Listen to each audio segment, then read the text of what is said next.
we are going to review the HS series HS120D.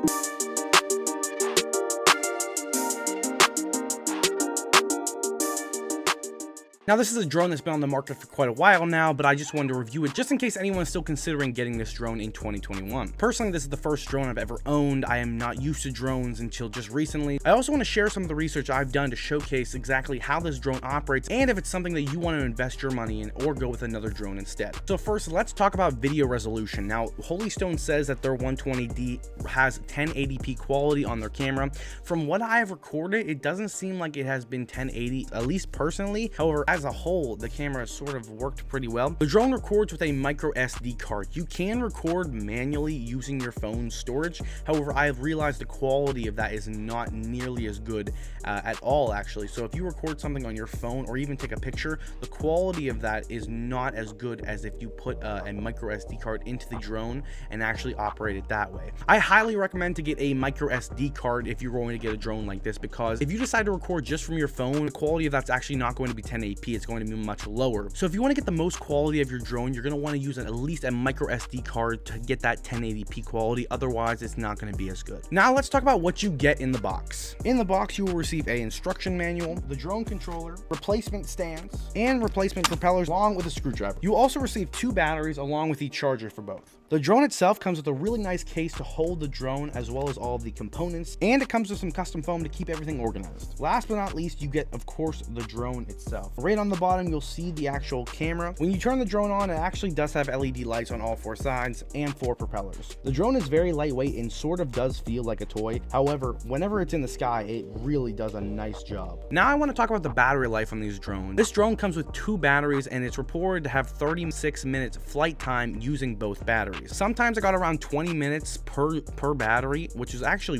really good. It actually overperformed the 36 minutes it said online. Now, another important feature of the drone is the actual controller it comes with. This is the Holystone controller for the 120D.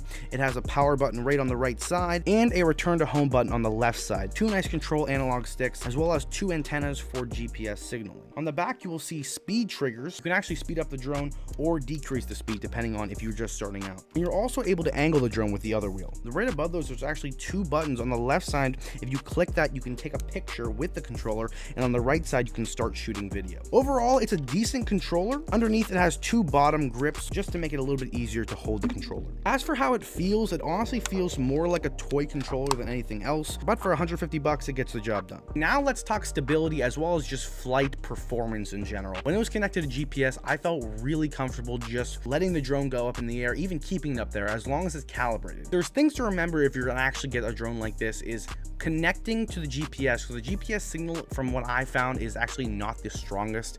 It actually took a little bit of time just even connect it when I was outside. I have pretty good Wi-Fi connection too, but I guess it was just the connection between the actual drone itself and my phone, because the Wi-Fi signal was perfect, but whenever I was just trying to connect the GPS to get the drone ready to fly, it took a while for that to happen. Eventually though, once it's ready to fly, the motors and how it flies in the air is very smooth. The flight experience is something that is really nice, especially if you're a beginner like me. Whenever you're flying this drone, if you're expecting cinematic shots out of this, you want to look somewhere else. Since this drone doesn't have a 3-axis gimbal for the camera, whenever the drone actually turns, the camera also goes with it. So it's very abrupt. If you want cinematic shots, I would steer away from a drone like this. Okay, so an overall assessment of this drone. For $150, it's not bad. However, if you're going to get a drone for videography or films in general, this is something I would actually steer away from just because of the stability of the camera. The camera will stay on the drone, it just will not make your shots stable. If you want a camera that's going to be stable, I would look at the other drones that Holystone offers or go to something like DJI's drones. Thank you so much for watching this video. If you did enjoy, feel free to like this video or subscribe. That helps me out a lot, and I hope you all have a wonderful rest of your day.